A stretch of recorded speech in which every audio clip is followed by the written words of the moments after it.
नमस्कार, आप देख रहे हैं लोकतंत्र। मैं हूं आपके साथ अक्षय। आज हम बात कर रहे हैं सूबे के पूर्व मुखिया अखिलेश यादव की और उनकी पार्टी की। समाजवादी पार्टी को इस बात की उम्मीद बिल्कुल भी नहीं रही होगी कि 25 साल बाद उनकी पार्टी को विधानसभा चुनाव में इतनी बुरी शिकस्त झेलनी पड़ेगी। इस करारी हार से सबक लेते हुए अखिलेश यादव 2019 में होने वाले आम चुनाव में हालात कैसे बेहतर हों, इसको लेकर जोर आजमाइश करने लगे हैं। अखिलेश ने संकेत दे दिए हैं कि मोदी और योगी के इफेक्ट से बचने के लिए वो किसी के साथ भी गठबंधन को तैयार, फिर चाहे वो समाजवादी पार्टी की धुर विरोधी मायावती ही क्यों ना हो। हालांकि ईवीएम के बहाने बहन जी भी खुले मन से संकेत दे चुकी हैं कि जो भी इस लड़ाई में उनके साथ आना चाहता है उसका वो स्वागत करने को तैयार। अब सवाल इस बात को लेकर उठ रहे हैं कि अगर ऐसा कोई गठबंधन होता है तो उसका प्रारूप क्या होगा, कौन कौन से दल ऐसे होंगे जो एक मंच पर आने को तैयार होंगे, इस गठबंधन दल का नेता कौन होगा, जो अहम सवाल है। और साथ ही क्या गेस्ट हाउस कांड को भुला पाएंगी बीएसपी सुप्रीमो, और क्या विरोधियों के हाथ मिलाने को आतुर अखिलेश परिवार को एक बार फिर जोड़ पाएंगे। पिता और चाचा से बनी दूरियां आखिर कैसे दूर होंगी, ये सवाल इसलिए भी महत्वपूर्ण है क्योंकि हार और परिवार के नाम पर पूछे गए सवाल पर अखिलेश आज भी विफल पड़ते हैं। ऐसे में तमाम धुर विरोधी दलों को एक बैनर तले लाने की रणनीति कैसे बन पाएगी, सवाल कई हैं जिनका जवाब आज हम लोकतंत्र में तलाशने की कोशिश करेंगे।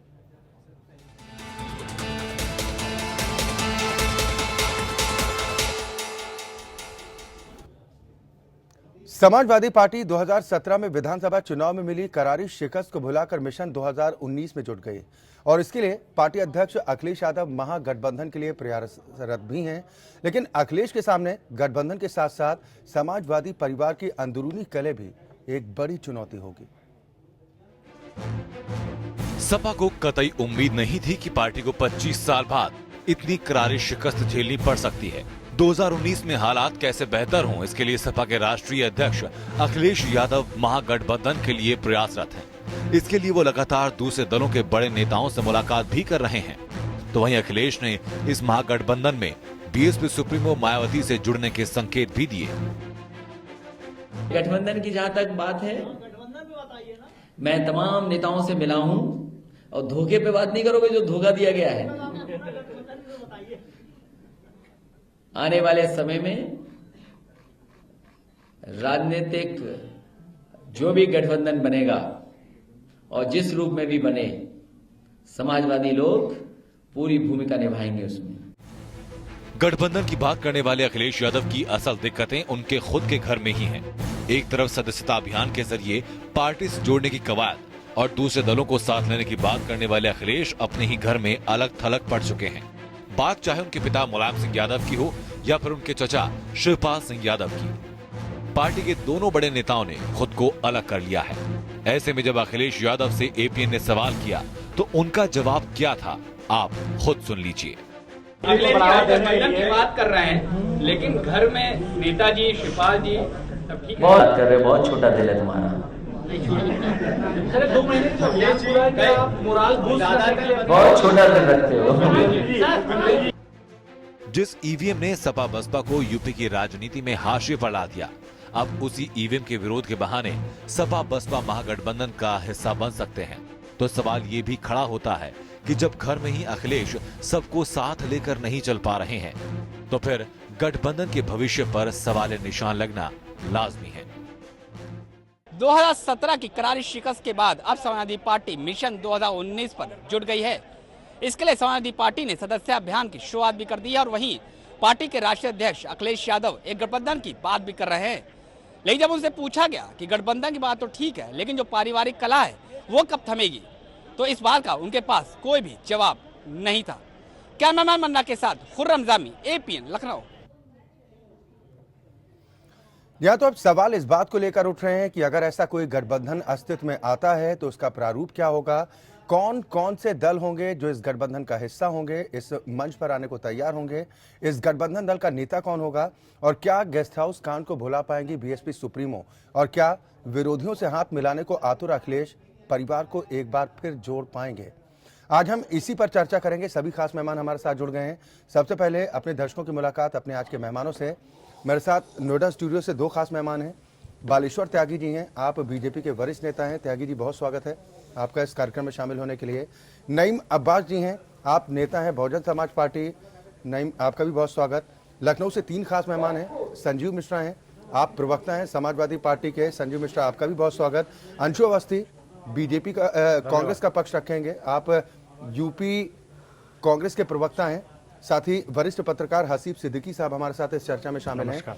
बहुत स्वागत है आप सभी मेहमानों का एक बार फिर हमारे साथ इस कार्यक्रम में शामिल होने के लिए। शुरुआत संजीव मिश्रा मैं आपसे ही करना चाहूंगा, क्या मोदी इफेक्ट से घबरा गए अखिलेश?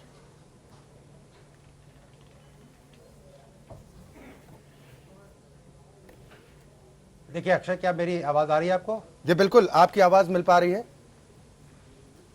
हाँ, देखिए ऐसा है, जिस तरीके के हालात है, जिस तरीके की स्थितियां हैं, कहीं ईवीएम पर आरोप लग रहा है, कहीं झूठ बोल करके राजनीति हो रही है, तो ऐसे समय में निश्चित रूप से जो भी भाजपा के विरोधी दल हैं, मैं समझता हूँ कि उनको अगर साथ आने में मुझे कोई हिचक नहीं लग रही।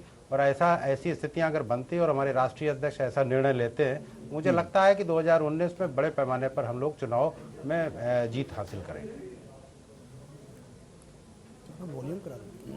बिल्कुल, अगला सवाल मेरा नईम अब्बास आपसे है कि जैसा समाजवादी पार्टी की तरफ से अब कहा जा रहा है कि आम चुनाव 2019 में जो होने हैं उसको लेकर समाजवादी पार्टी अगर गठबंधन होता है तो उसमें महती भूमिका निभाती हुई नजर आएगी।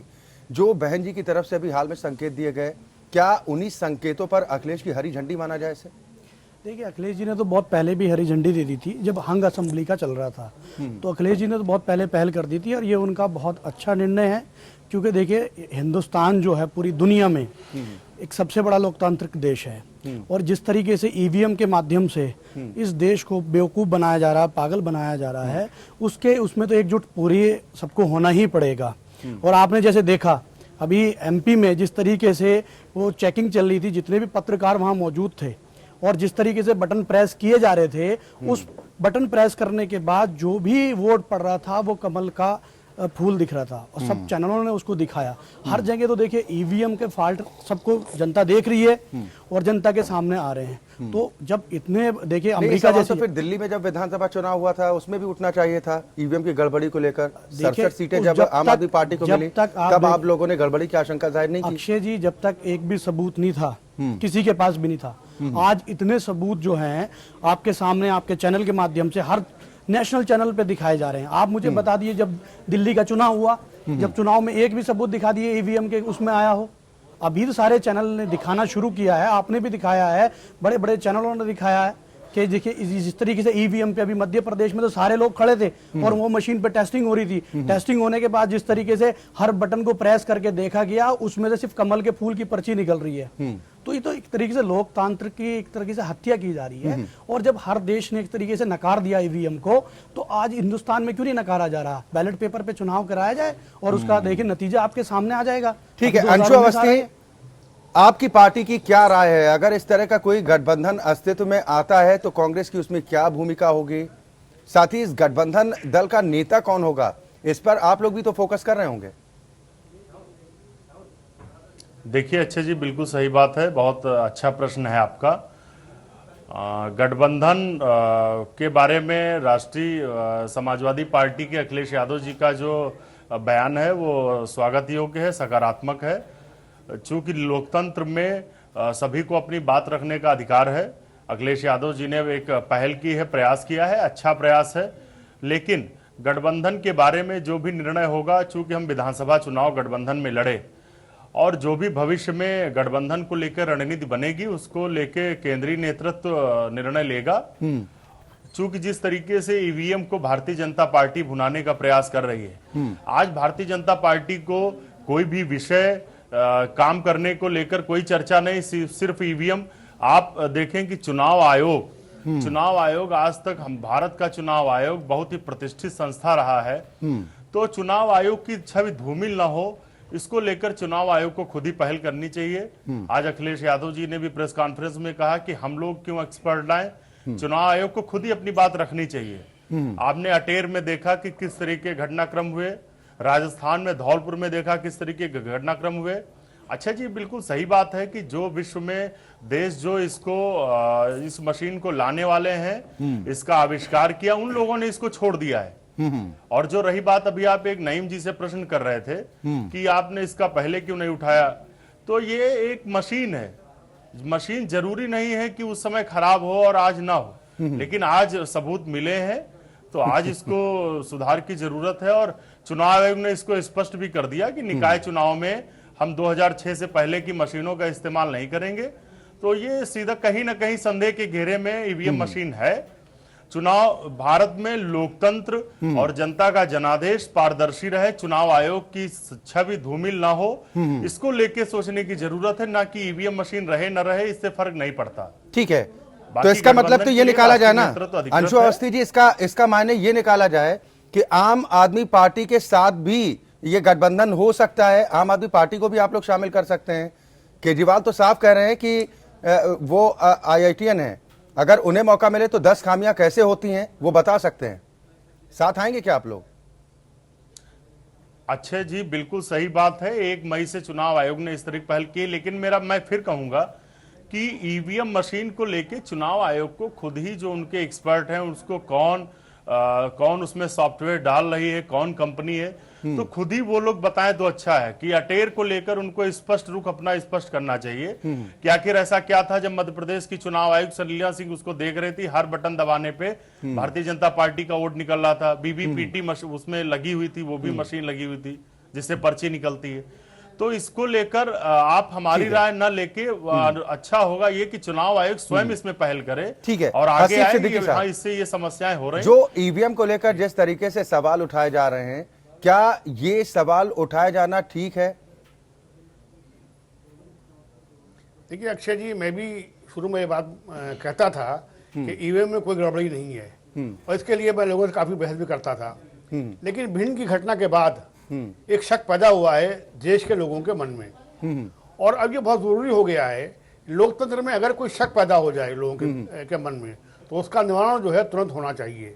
तो ये बहुत ही घातक है लोकतंत्र के लिए कि ऐसी बहस देश में चले, और ये सर्वोच्च न्यायालय में मामला है, सुप्रीम कोर्ट में ये मामला चल रहा है। कोई ना कोई एक फॉर ऑल ये बात तय होना चाहिए कि ईवीएम में कोई गड़बड़ी संभव है या संभव नहीं है। सिर्फ ये चुनाव आयोग कह दे साहब कि नहीं है और लोग कहें है, इससे बहस चलती रहे, तो आम लोगों के दिमाग में, जो आम नागरिक जो है, नेगेटिव सोच जो है पहले आती है।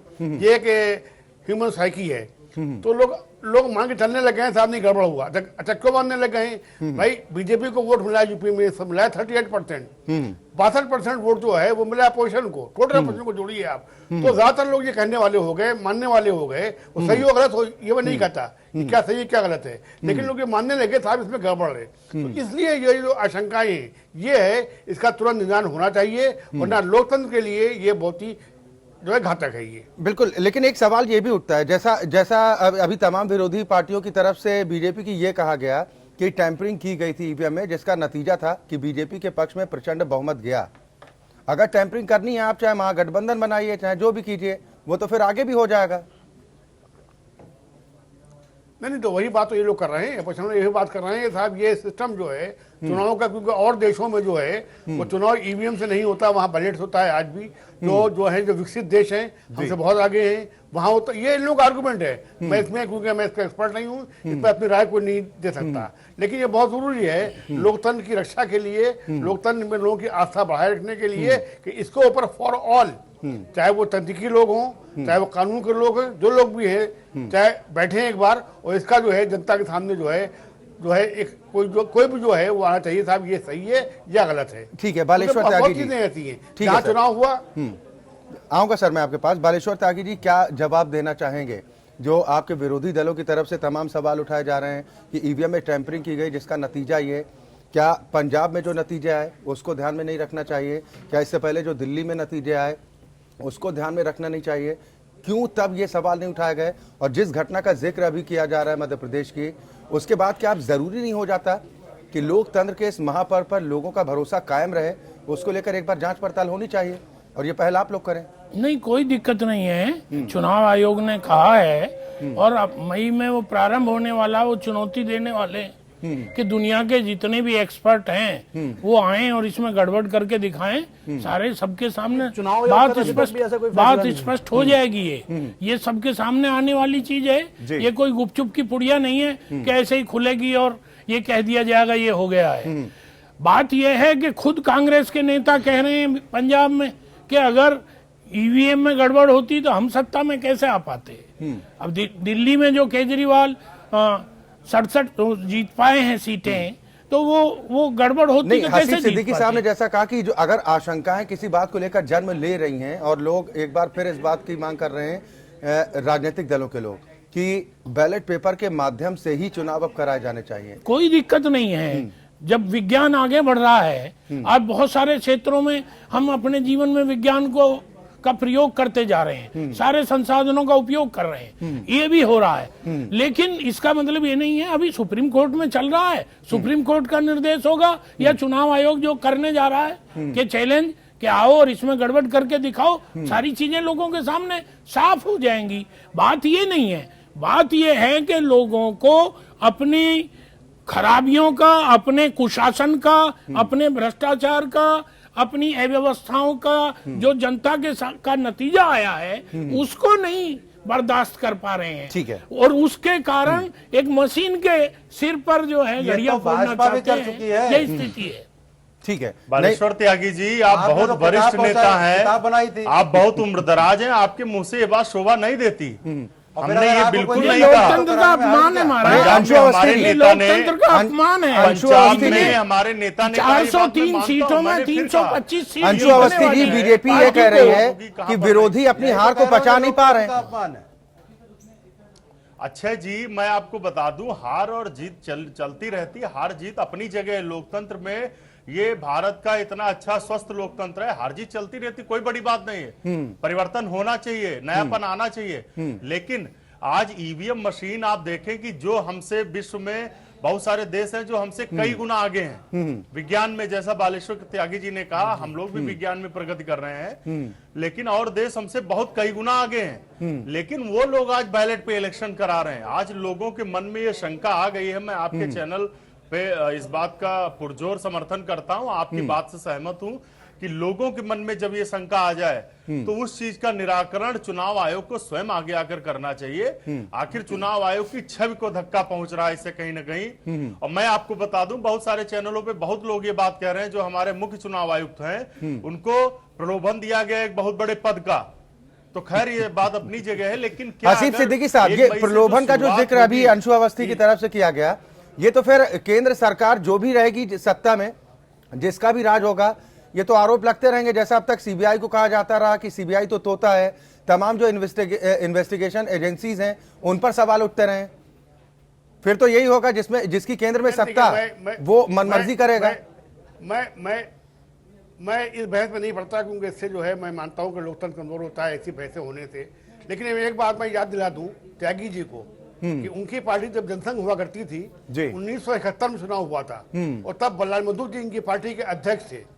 इंदिरा गांधी की जो है कांग्रेस आई ने इलेक्शन स्वीप किया था, इंदिरा गांधी की आंधी कही गई थी, और तब वोट पड़ता था बैलेट से, मोहर लगती थी। इनके पार्टी के राष्ट्रीय अध्यक्ष ने यह आरोप लगाया था कि रूस से रोशनाई आई है, और हमने मोहर लगाई जो है वो जो है जनसंघ के उसको ऊपर, और जब वो बैलेट पेपर खोले गए तो वो इंक उड़ गई और कांग्रेस पार्टी का जो चुनाव चिन्ह था वो इंक जो भर के सामने आ गई। तो ऐसे वेग आरोप लगाने में ये लोग भी माहिर रहे हैं। तो मैं तो कहता हूँ हर पार्टी के लिए कोई ऐसा आरोप नहीं लगाना चाहिए जिससे लोकतंत्र के लिए घातक हो, जिससे लोकतंत्र कमजोर हो। और ये बात सही है कि जब एक आशंका उठी है तो उसकी जांच होना चाहिए, किस स्तर से होगी, कैसे होगी। सर्वोच्च न्यायालय बीच में है, वो कोई रास्ता निकालता है, चुनाव आयोग खुद जो है आता है बीच में, पार्टी को लाता है। जनता के सामने जो है ये फॉर ऑल जो है खत्म होना चाहिए, क्योंकि इससे जो है लोकतंत्र के ऊपर खामा कमजोर हो रहा है लोगों की। ठीक है, लेकिन एक कम से कम एक बात बड़ी दिलचस्प है नईम अब्बास, इस पर जरूर रिएक्शन चाहूंगा। ईवीएम के बहाने ही सही तमाम विरोधी दल एकजुट हों, इस बात की कवायद तो शुरू हो गई जी, इसमें कोई बात नहीं। लेकिन ईवीएम का देखिए, मैं कह रहा हूं कि जब हिंदुस्तान में ये सारी चीजें पॉसिबल है, कोई अकाउंट हैक कर लेता है, कोई वेबसाइट हैक कर लेता है, ये तो ईवीएम है। देखिए मोबाइल भी हैक हो रहे हैं, सारी चीजें हैक हो रही है, तो ये ईवीएम है। और आप ये जैसे कह रहे थे सर कि अभी चुनाव आयोग ने खुली चुनौती दी है। आप मुझे दिखाइए किसी भी चैनल पे अगर चुनाव आयोग ने दिखाया हुआ खुली चुनौती दी है कि ईवीएम में आगे आप करके दिखा दीजिए। नहीं, चुनाव आयोग की तरफ से ये खबरें तो जरूर थी कि वो सर्वदलीय बैठक जरूर करने को तैयार। नहीं, बैठक करने के लिए, लेकिन उन्होंने कोई चुनौती नहीं दी है। और उनके किसी भी अधिकारी का आप बयान नहीं दिखा सकते कि उन्होंने खुला चैलेंज दिया हो और ये कहा हो कि आके वो करके दिखा दिए। जब ईवीएम मशीन गुजरात में बन रही है, गुजरात से आ रही है और जितना वक्त उनमें लगा, जैसे चुनाव हो गया, चुनाव के बाद जो मशीनें रखी रही हैं, तो क्यों नहीं हो सकता? उनके अंदर सब कुछ हो सकता है। मैं आपका मोबाइल हैक कर सके, आप उससे कॉल कर सकता हूं, आपकी वेबसाइट कर सकता हूं, चैनल हैंग हो जाते हैं, बहुत सारी चीजें हैंग हो जाती हैं। तो ईवीएम क्यों नहीं हो सकता सर? आप मुझे बताइए ना।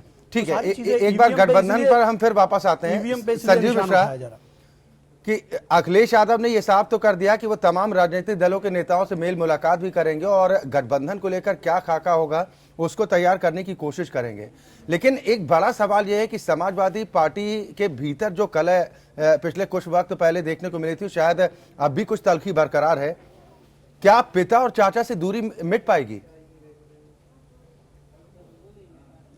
अब देखिए अक्षय जी, ये तो समय की बात है, समय बताएगा कि क्या स्थितियां बनती हैं। लेकिन गठबंधन की जहां तक बात है तो राष्ट्रीय अध्यक्ष जी जो निर्णय लेंगे, समाजवादी पार्टी के प्रत्येक कार्यकर्ता को वो निर्णय उनका मान्य होगा।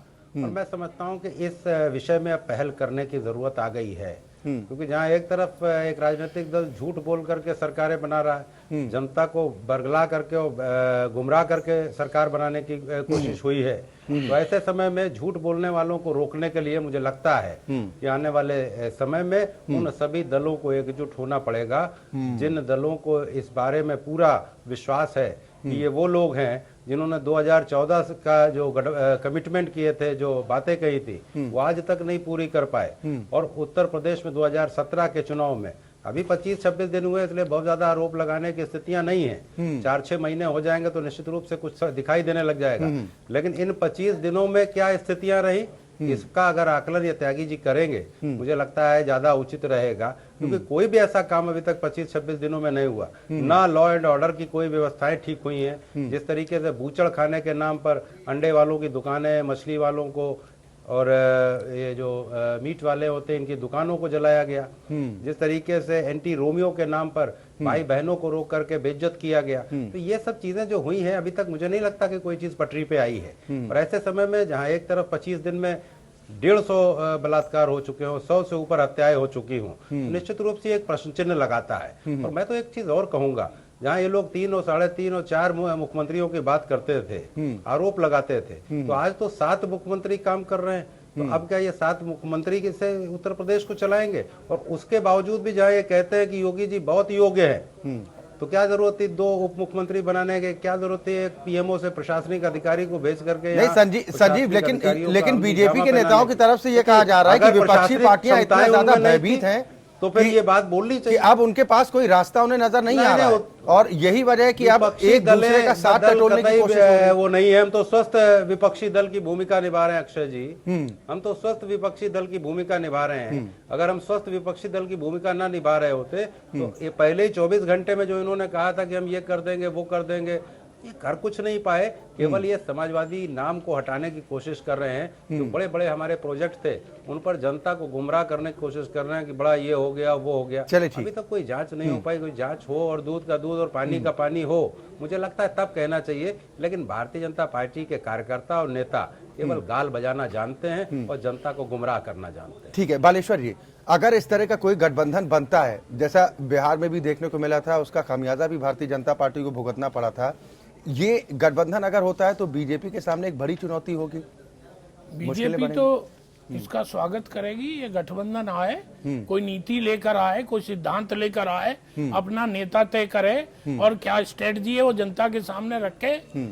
ऐसा कोई गठबंधन के स्वार्थों से प्रेरित हो और मोदी के उसकी लोकप्रियता से चिंतित होकर, डरकर और कोई गठबंधन करने की कोशिश हो, जिसकी कोई नीति ना हो, कोई नेता ना हो, तो वो गठबंधन वो जनता फैसला करेगी। आए, इसमें कौन रोक सकता है? ठीक है, बीजेपी तो तैयार। जी कौन डर रहा है?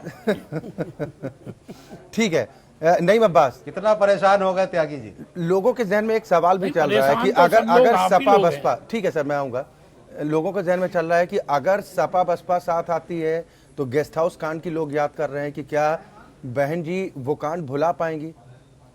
बहन जी ने कहा था कि अब दोबारा कभी ऐसा नहीं होगा कि सपा बसपा साथ आएंगे, अब वो खुद संकेत दे रही हैं, भूल जाएंगी गेस्ट हाउस कांड। देखिए, मैं इसके बारे में तो आपको कुछ बोलना नहीं चाहूँगा, लेकिन आज की समाजवादी पार्टी और जबकि समाजवादी पार्टी में बहुत अंतर है। और जिस तरीके से अब जिस तरीके की जरूरत हो रही है पूरे देश को कि एक झूठ के विरोध अगर खड़ा होना पड़ता है तो उसके लिए एकजुट होने में ही सबसे बड़ी भलाई है सब पार्टियों के लिए, और देश के हित में है ये, और देश के हित में होना भी चाहिए। जिस तरीके से झूठ का पलूंदा बना करके देश को, जनता को बेवकूफ बनाया जा रहा है, उसके खिलाफ तो मैं ये चाहूंगा कि पूरे हिंदुस्तान को एकजुट होकर के बीजेपी को दूध का दूध और दूध का पानी दिखा देने का। नहीं, चलिए पैमाना बता दीजिए ना, गठबंधन अगर होता है तो पैमाना क्या होगा उस गठबंधन का, कौन कौन से दल शामिल हो सकते हैं उसमें? देखिए, अभी उसमें बहुत जल्दी है बताने में, अभी इसमें विचार हो रहा है, बात हो रही है, सब लोग एक दूसरे से मिल रहे हैं, जुल रहे हैं, तो जैसे आएगा आपके सामने नतीजा आ जाएगा कि कौन किस तरीके से रूपरेखा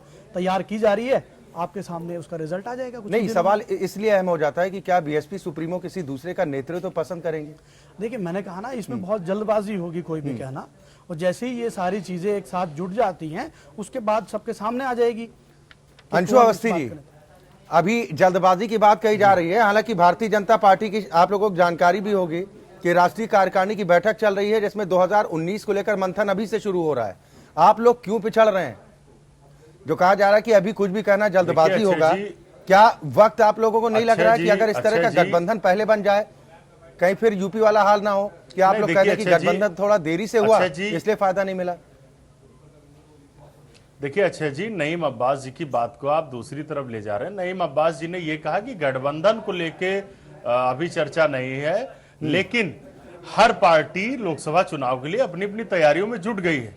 हमारी पार्टी की भी समीक्षा बैठक हुई, आज 8 डिवीजनों की बैठक थी दिल्ली में, गुलाम नबी साहब थे और राज बब्बर जी के नेतृत्व में आज समीक्षा बैठक हुई है और भविष्य में क्या करना है तय किया जा रहा है।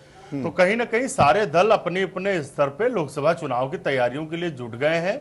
रही बात गठबंधन की, तो आप थोड़ा सा समय दीजिए, राष्ट्रीय नेतृत्व जितने भी पार्टियां हैं उनके राष्ट्रीय नेतृत्व इस बारे में निर्णय लेंगे और एक अच्छी पहल है कि अगर भारतीय जनता पार्टी, चलिए ये बता दीजिए चेहरा कौन सा मुफीद होगा? सिर्फ तुलनात्मक दृष्टि से अगर हम बात कर रहे हैं, कांग्रेस उपाध्यक्ष ज्यादा बेहतर कैंडिडेट साबित हो सकते हैं या अखिलेश यादव मुफीद लगते हैं?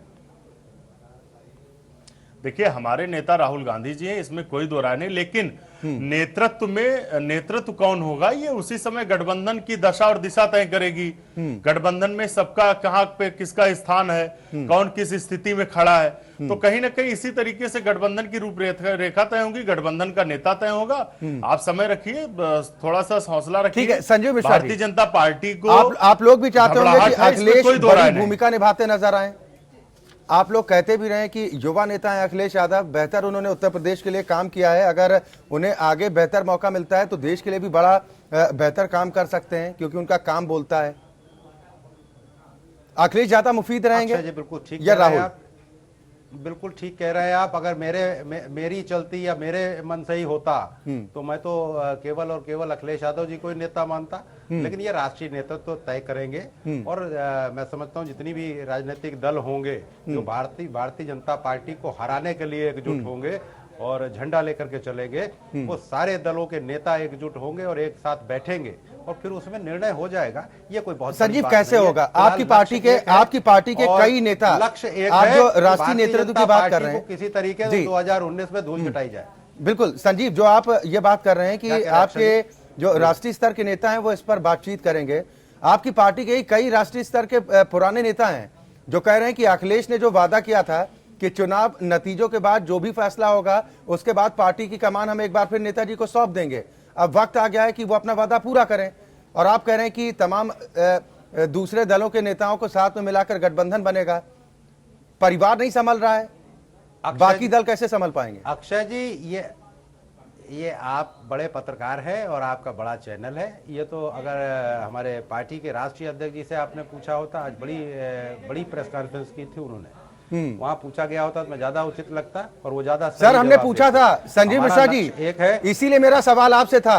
अखिलेश जी बात को टाल गए, वो तो कह रहे हैं कि छोटी सोच वाला कैसा सवाल है ये? नहीं, दोबारा फिर मुलाकात होगी तो फिर पूछेगा तो फिर वो बताएंगे आपको। लेकिन जरूर ये मैं कहूंगा कि 2019 का लक्ष्य देखते हुए ये सारे राजनीतिक दलों को एकजुट होना पड़ेगा, और एकजुट अगर हो जाएंगे तो निश्चित रूप से भारतीय जनता पार्टी को 2019 में जो उन्होंने कमिटमेंट किए थे, जैसे कि बुलेट ट्रेन आ जाएगी, तो 2019 तक अगर उत्तर प्रदेश में भी बुलेट ट्रेन आ जाती है, लोगों ने महंगाई कम हो ही गई है, 3 साल में जितनी महंगाई कम हुई है 2 साल में और महंगाई कम हो जाएगी, अरहर की दाल 30 रुपए में बिकने लग जाएगी। मैं समझता हूं कि जनता फिर उनका भी साथ दे सकती है, लेकिन अगर एकजुट हो जाएंगे ये सारे दल तो निश्चित रूप से भारतीय जनता पार्टी की स्थितियां बड़ी भयानक होंगी, ये 2019 में। ठीक है हसीब सिद्दीकी साहब, ये जो करारी शिकस्त मिली है, ये इसी शिकस्त की वजह से आप देख पा रहे हैं कि सभी दलों में, चाहे बीएसपी सुप्रीमो हो, उन्होंने भी जिस तरह से संकेत दे दिया कि अगर ईवीएम को लेकर जो भी उनके साथ आना चाहता है स्वागत करने को तैयार हैं। अखिलेश ने भी हरी झंडी दे दी कि हम गठबंधन में जा सकते हो और समाजवादी पार्टी की महत्वपूर्ण भूमिका होगी। ये डर है, सभी को लग रहा है कि अगर मोदी वेव का मुकाबला करना है तो अलग अलग बात नहीं बन सकती, एकजुट होना जरूरी हो गया। देखिए, ये बिल्कुल स्पष्ट है ये कि आज नंबर 1 पार्टी जो है देश की वो भाजपा हो गई है, और उसको जो है जितनी पार्टीज हैं अलग अलग, चौथे इंधन जरूरी है। आप अगर पास में देखें अगर आप, तो गठबंधन चाहे वो सैद्धांतिक हो या चाहे असैद्धांतिक हो, गठबंधन में हमेशा लाभ हुआ है। 1975 में 1977 में इंदिरा जी के खिलाफ, कांग्रेस के खिलाफ, जब सब पार्टियों में, जिसमें कि जनसंघ भी थी जो कि राइटिस्ट थी और लेफ्टिस्ट, सब एक साथ आ गए थे, उनको हराने के लिए गठबंधन किया था। और उस गठबंधन का नतीजा ये हुआ था, कांग्रेस पार्टी का केवल वोट कम हुआ था, 34% वोट था कांग्रेस का, उसका वोट बैंक कम हुआ था सिर्फ 0.8%, लेकिन वो देश से साफ हो गई थी। यूपी की 85 सीट कांग्रेस पार्टी हार गई थी। फिर आप देखिए गठबंधन हुआ उत्तर प्रदेश में, काशीराम जी का और हमारे मुलायम सिंह जी का। लोग कहते हैं साहब को 2 अलग अलग विचारधाराएं हैं, 2 अलग अलग वोट बैंक हैं, दलित और जो यादव वोट बैंक है दोनों एक साथ नहीं आ सकता, लेकिन उसका लाभ मिला उनको और वो जीत के उनकी सरकार बनाई। अभी देखिए बिहार में क्या हुआ, बिहार में गठबंधन बना, गठबंधन बनने का एक जो है कहते थे अलग अलग वोट बैंक है, वहां जो है उसका जो है लाभ मिला। अब यही स्थिति यूपी में भी है। 2014 के चुनाव में पार्लियामेंट में बीजेपी का वोट था, यूपी में उनका वोट था 42%, तो घट के अब आ गया है 38%, लेकिन और बाकी वोट जो है वो है 62%। 62% वोट अगर एक हो जाता है तो उसका लाभ निश्चित रूप से जो है मिलना जो है जो होगा अपोजिशन को अनिवार्य है। और ये मैं नहीं मानता कि गठबंधन जो होगा वो सैद्धांतिक होगा, ठीक है, होता है बाद में टूट जाए, जो पहले हुआ है 77 में भी हुआ है, जो इसमें भी हुआ था मुलायम सिंह जी का और जबकि काशीराम जी का होता, वही जो है बाद में टूट गया था। नहीं लेकिन सिर्फ समाजवादी पार्टी और बहुजन समाज पार्टी एकजुट हो जाएं, मुकाबला दिलचस्प हो जाएगा, कड़ा हो जाएगा। और भी तो तमाम सियासी दल हैं, तृणमूल कांग्रेस को कैसे एक छतरी के नीचे लाया जाएगा, आरजेडी जेडीयू कैसे आएंगे, नीतीश कुमार, देखिए जब तमाम सियासी दल है ना। जब मजबूरी होती है, नहीं जब मजबूरी होती है सब साथ आते हैं। 1975 से 77 तक इंदिरा जी ने इमरजेंसी लगाई थी, और चाहे वो जनसंघ के लोग हों, आरएसएस के लोग हों, चाहे मौलवी हजरात हों जो कि मुस्लिम मस्जिद से और या जमात इस्लामी से संबंध थे, सब लोग जेल में थे। उसका जब चुनाव हुआ है, मैंने अपनी आंखों से देखा है मैंने कि सुल्तानपुर में चुनाव हो रहा था, एक दाढ़ी वाले छोटे मियाँ कहते थे उनको, जो है वो चुनाव लड़ रहे थे मुस्लिम मस्जिद का, वो इसके जो है जनता पार्टी के उम्मीदवार थे, और वहां पर आरएसएस वाले और दाढ़ी वाले मुसलमान उनके नारा लगा रहे थे, ये मुल्क तेरी जागीर नहीं है, हिंदुस्तान हमारा है। मुसलमान आगे गया था, ये मुल्क तेरी जागीर नहीं, हिंदुस्तान हमारा है। तो मजबूरी होती है, मजबूरी में सब गठबंधन हो जाते हैं, वही मजबूरी आज भी है। आज जो है मोदी जी को रोकना, बीजेपी को रोकने के लिए बिल्कुल मजबूरी की जो बात आपने कही है अंशु अवस्थी, मेरा सवाल आपसे है, हसीब सिद्दीकी साहब ने कहा कि मजबूरी में गठबंधन होते भी हैं और इससे पहले हुए भी हैं, इससे पहले गठबंधन टूटे भी हैं। कई बार गठबंधन की अगुवाई करने वाली पार्टी खुद ही बैकफुट पर लौट जाती है, इसलिए आशंकाएं जन्म लेती है ना। अच्छे जी, देखिए ये हसीब जी की बात से मैं ताल्लुक रखता हूं, लेकिन आज जिस तरीके से लोग देश को ठगा, जो लोग देश की जनता आज इनके जो लोग लुभावने वादे थे उनसे ठगा महसूस कर रहे हैं, लोग परेशान हैं, लोग कह नहीं पा रहे हैं, क्योंकि ये देशभक्ति का प्रमाण पत्र भी साथ में बांट रहे हैं। नहीं तो ये बात आप लोग आम जनता तक ठीक करके पहुंचा नहीं पाएगा। देशद्रोही हो अंशु अवस्थी जी, ये जो तमाम बातें आप लोग कह रहे हैं, ये तो फिर नाकामी आप लोगों की। नहीं, अच्छा जी, देखिए, लोकतंत्र में परिवर्तन होता है, होना चाहिए। मैंने पहले भी कहा, अब भी कर रहा हूं, लोकतंत्र में परिवर्तन अच्छी चीज है। ये स्वस्थ लोकतंत्र है हिंदुस्तान का। आप देखिए कि जब से देश आजाद हुआ, पाकिस्तान में 10 बार सैन्य शासन हो चुका है, भारत में कभी इस तरह कोई व्यवस्था नहीं हुई, क्योंकि यहाँ के लोगों की संविधान के प्रति और लोकतंत्र के प्रति गहरी आस्था है यहाँ। लेकिन जो देश के लोग कहीं ना कहीं अंदर अपने मन में रखे हुए हैं, आप देखें पंजाब में जो परिणाम आए, तो कहीं ना कहीं लोग निराश हैं। तो इसलिए सारे दलों को एक साथ आना होगा। ये मजबूरी नहीं है, लोगों को एक साथ आके उन लोगों के पक्ष को मजबूत करना है। जो लोग इस बात से परेशान है कि दाल महंगी है, लेकिन वो कह नहीं सकते। नोटबंदी में लोग मर गए, लेकिन वो कह नहीं सकते। उनके परिवार आज उजड़ गए, लेकिन वो कह नहीं पा रहे हैं, क्योंकि वो कह रहे हैं कि अगर हम कहते हैं तो उनको देशद्रोही का प्रमाण दिया जा रहा है कि आप देशद्रोही हो। तो कहीं ना कहीं उन लोगों के लिए, उन लोगों की भावनाओं को रखने के लिए, उन लोगों को जिताने के लिए लोकतंत्र की आवश्यकता है। और लोकतंत्र में कौन नेता होगा, ये सब उस समय की परिस्थितियां तय करेंगी। ठीक है। जिसकी जितनी हिस्सेदारी उसकी उतनी भागीदारी। ये देखिए, मायावती जी ने पहले भी कहा था, वही फार्मूला मुझे लग रहा है होगा। जिसकी जितनी हिस्सेदारी उसकी उतनी भागीदारी। नईम अब्बास, आप जिसकी जितनी सीटें उत्तर प्रदेश में, अगर हाल के नतीजों की बात की जाए तो हिस्सेदारी तो बहुजन समाज पार्टी की भी कम होती नजर आती है, और अंशु अवस्थी की पार्टी अब तो 7 सीटों पर रह गई, समाजवादी पार्टी 57 पर है। तो क्या चेहरा अखिलेश यादव को मानना चाहिए अगर गठबंधन होता है? बहुत जल्दबाजी है सर अक्षय जी, बहुत जल्दबाजी है। और ये कह देना कि भाई हमारी हिस्सेदारी कम कैसे हो गई, उनका गठबंधन लड़ा और हम अकेले इंडिविजुअल लड़े, हमारी वोट ऑफ परसेंटेज निकाली है आप, और इस हिसाब से भी अगर आप देखें तो हमारी सबसे ज्यादा हिस्सेदारी है। लेकिन मैं इस पे बहस नहीं करना चाह रहा, वो वक्त बताएगा। सर बहस तो करनी पड़ेगी ना। ठीक है, अभी इस पे बात करनी, अभी तो कुछ भी नहीं है ना सर। अभी तो सिर्फ आप कह रहे हैं, नहीं, संभावनाओं की बात हो रही है। संभावनाओं के संकेत तो अखिलेश भी दे रहे हैं, बहन जी भी दे रहे हैं, उन्हीं संभावनाओं पर तो बात हो रही है। अभी उस पर बात चल रही है सर। जैसे डिसीजन आ जाएगा आपके सामने आ जाएगी, सारे परिणाम आपके सामने आ जाएंगे। बहुत जल्दबाजी होगा किसी चीज को कह देना। जी हाँ, अंशु कुछ कहना चाह रहे हैं आप? अच्छा जी, मैं थोड़ा आपसे अनुरोध है कि ये उत्तर प्रदेश नहीं, ये देश का चुनाव है। आप इतनी जल्दी क्यों कर रहे हैं? क्या प्रधानमंत्री सिर्फ उत्तर प्रदेश से तय होंगे? बिल्कुल। बिहार में राष्ट्रीय जनता दल है, जेडीयू है, सर उत्तर प्रदेश की भूमिका तो अहम होती है। अंशु अवस्थी जी, इस बात को तो नकार नहीं सकते हैं ना आप। 80 सीटों वाला उत्तर प्रदेश, इंतजार करना पड़ेगा कौन नेता कहा जाता है ना उत्तर प्रदेश। कई राज्यों में अलग अलग पार्टियों की सरकारें। ये कहा जाता है ना संजीव मिश्रा जी, आप ही लोग तो कहते हैं कि उत्तर प्रदेश की जो सियासत है वहीं से रास्ता निकलता है दिल्ली का। अंशु अवस्थी जी शायद इस बात को भूल रहे हैं। नहीं, देखिए अक्षय जी, अब उसमें वही वाली बात है कि बाल में खाल ना निकाली जाए। फिलहाल जो अंशु अवस्थी जी कह रहे हैं, जो नईम अब्बास साहब कह रहे हैं, ये सब लोग अपने अपने दलों के नेता हैं और अपने अपने दलों की बात कर रहे हैं, इसमें कोई दो राय नहीं। मैं अपने दल की बात करूंगा, लेकिन ये सब बैठ के तय होना है, केंद्रीय नेतृत्व करेंगे। और केंद्रीय नेतृत्व जब बैठेंगे तो हर पॉइंट पर, हर कील और कांटे पर वो चर्चा कर लेंगे। और मुझे लगता है कि आने वाले समय में जब राष्ट्रीय अध्यक्ष जी जैसा जो भी निर्णय हम लोगों को देंगे, और जिन भी राजनीतिक दल उसमें गठबंधन में रहेंगे, उनका केंद्रीय नेतृत्व जो भी निर्देश देगा, मुझे लगता है उस पार्टी के वो कार्यकर्ता उनकी बात को मानेंगे। तो निश्चित रूप से जब ये गठबंधन होगा और गठबंधन के स्वरूप निखर करके आएगा, तो उसके बाद अगर इस पर बहस की जाए तो ज्यादा बेहतर रहेगा। नईम अब्बास साहब अपने आंकड़े देंगे, हम अपने आंकड़े देंगे, कांग्रेस पार्टी कहेगी कि हम राष्ट्रीय स्तर की पार्टी हैं, अलग अलग प्रदेशों में हमारा गठबंधन है। ये अलग अलग इश्यूज हैं। मुझे लगता है कि राष्ट्रीय नेतृत्व जब बैठेंगे और तय करेंगे तो निश्चित रूप से सारी चीजें। और इससे पहले क्या, ये अंतिम सवाल आपसे मेरा है संजीव मिश्रा जी, इससे पहले क्या जरूरी नहीं है कि अखिलेश यादव अपने घर में ही स्थितियों को दुरुस्त करें? जो भी मनमुटाव है पिता बेटे, चाचा भतीजे, इन लोगों के बीच में, वो दूर करना जरूरी होगा।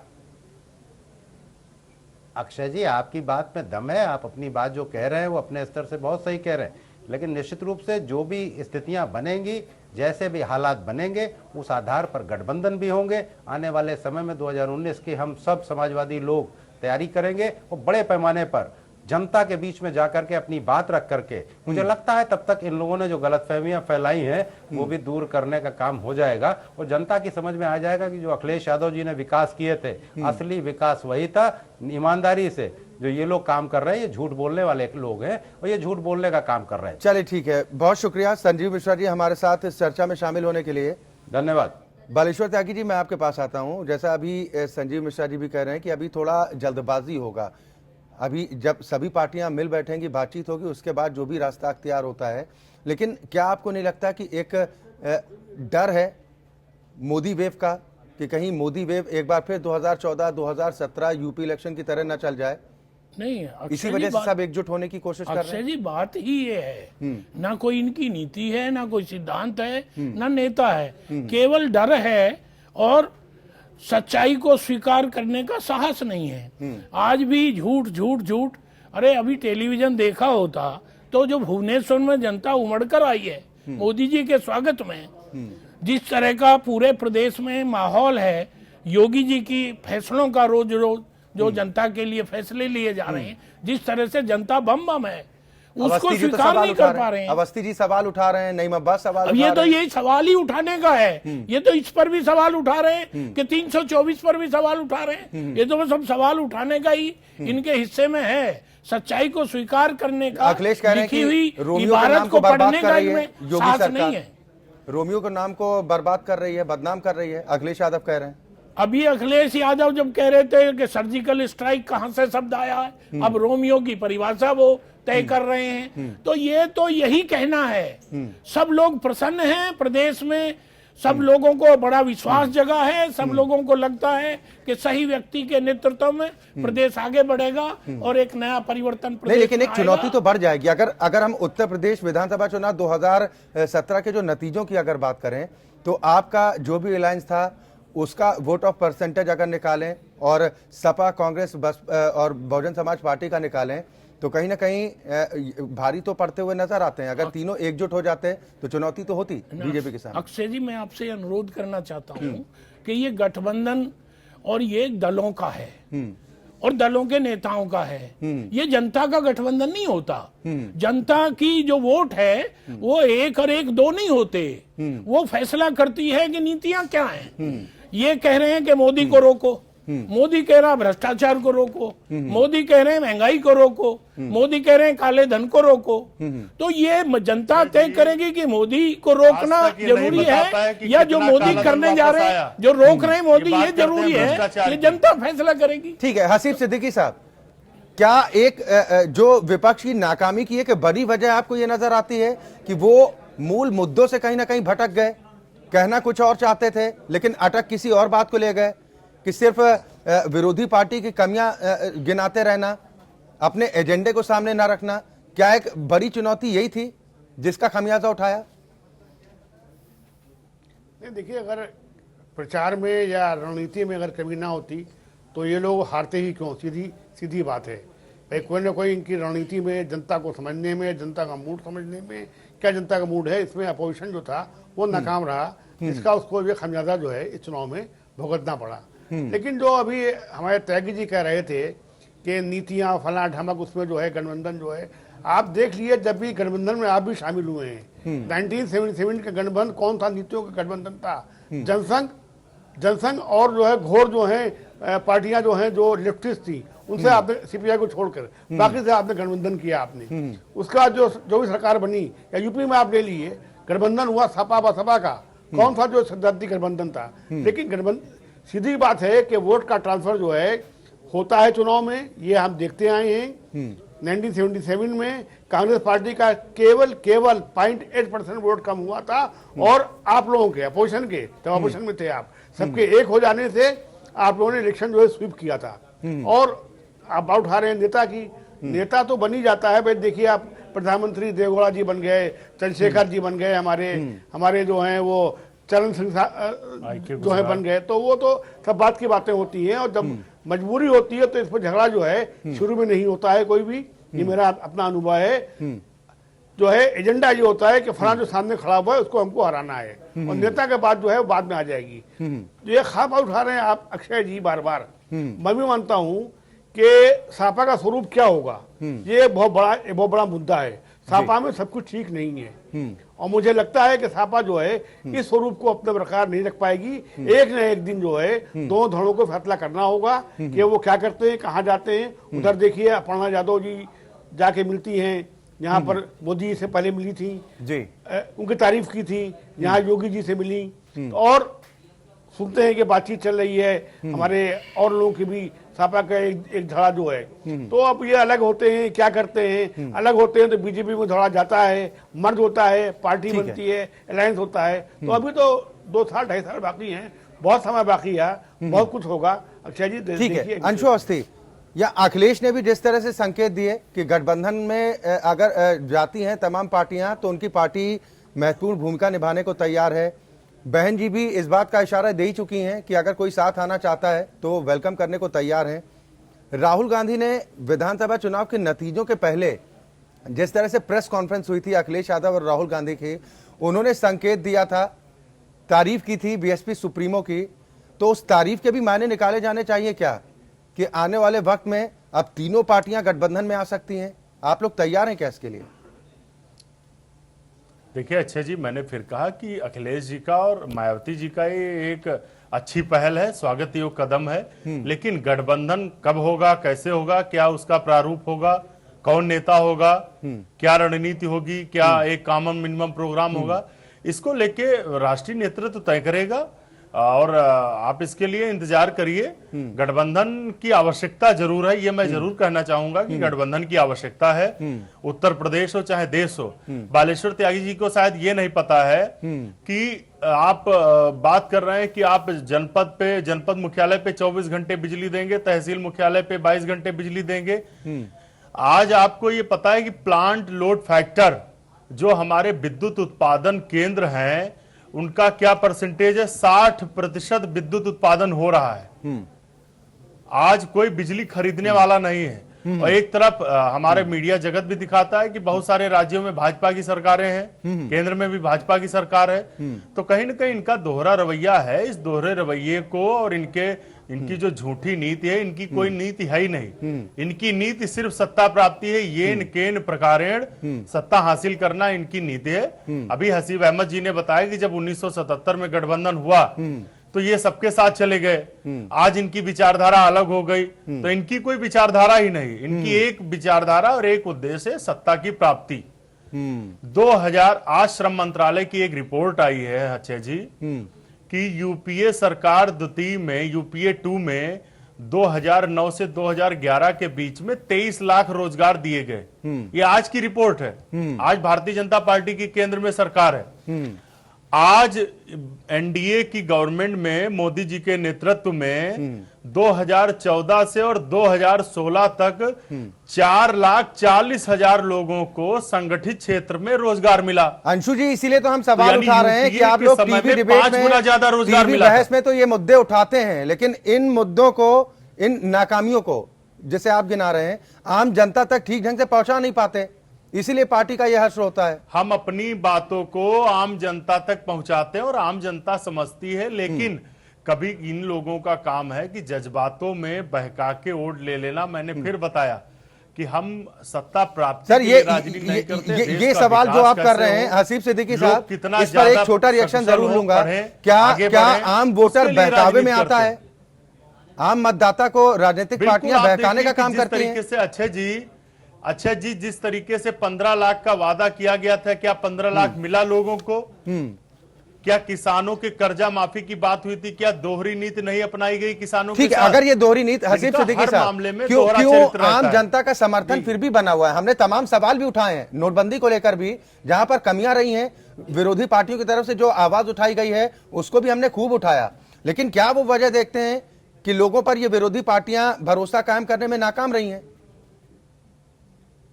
देखिए, ऐसा होता है कि आप बहकावा या फिर जो भी आप नाम दीजिए वो तो अलग बात हो गई, लेकिन मेरा मानना यह है कि चुनाव आजकल जो है सिर्फ 1 महीने का होता है। 1 महीने के चुनाव में जो भी इश्यूज बनते हैं, जो पार्टी सही तरीके से अपने इश्यूज बनाने में कामयाब हो जाती है, वही जो है जीतती है। ये तो इसमें आपने क्या काम किया, क्या काम हम करेंगे, क्या आपका मैनिफेस्टो है, उसको नहीं लगता कि मैनिफेस्टो के ऊपर और काम के ऊपर जो है किसी को जो है वो जो है वोट मिलता है। वोट मिलता है कि आपने इश्यूज कैसे बनाए, उस इश्यूज से आप, अब जैसे 1977 में था, इंदिरा जी ने नारा दिया गरीबी हटाओ। गरीबी हटाओ, कैसे हटाओ? पीछे कुछ नहीं था इसके पीछे जो है कुछ है ही नहीं कि आप कैसे हटाएंगे, लेकिन जनता ने उनके नारे को स्वीकार किया और उन्हें वोट दिया। 2014 में अच्छे दिन आएंगे, कैसे आएंगे, पीछे कोई इसकी जो है थीसिस नहीं, कोई थ्योरी नहीं, लेकिन जनता ने जो है उसमें आवाज बनाई और उसमें ठीक है ठीक है इस पर एक रिएक्शन बालेश्वर जी का जरूर ले लेते हैं। अब वक्त बेहद कम है, बड़े संक्षेप में आप लोगों को जवाब जरूर चाहूंगा। बालेश्वर जी क्या कहना चाहेंगे? जैसा हसीब सिद्दीकी साहब ने भी कहा कि वादे तो खूब किए गए लेकिन जमीनी स्तर पर दिख नहीं रहा है कुछ। अक्षय जी, मैं ये कहना चाहता हूँ कि आज भी विपक्ष सच्चाई को स्वीकार करने के लिए तैयार नहीं है। 2014 में जो सरकार बनी उत्तर प्रदेश में सपा की सरकार ने क्या काम किए, इसके बजाय अखिलेश जी ये पूछने के प्राइम मिनिस्टर ये बताएं कि उन्होंने 14 के चुनाव में जीत के बाद क्या काम किए। जवाब उनको देना था।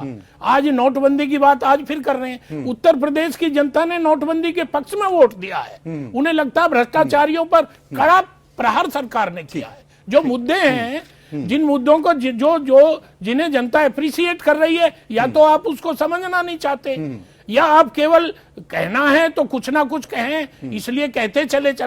ये लगता है केवल गाली देने का एक तरीका है। जो जनता की वास्तविक अगर आपने किया है तो जनता को वास्तविक अपनी बताइए और जनता का फैसले का स्वागत करिए। आप ये कहते रहे जनता को ठग लिया, जनता को बहका दिया, जनता बहकाई नहीं जाती है, जनता सब जानती है। राजनीतिक दलों के जो धुर विरोधी कहे जाते हैं, क्या इतना आसान होगा एक मंच पर सभी को लेकर आना?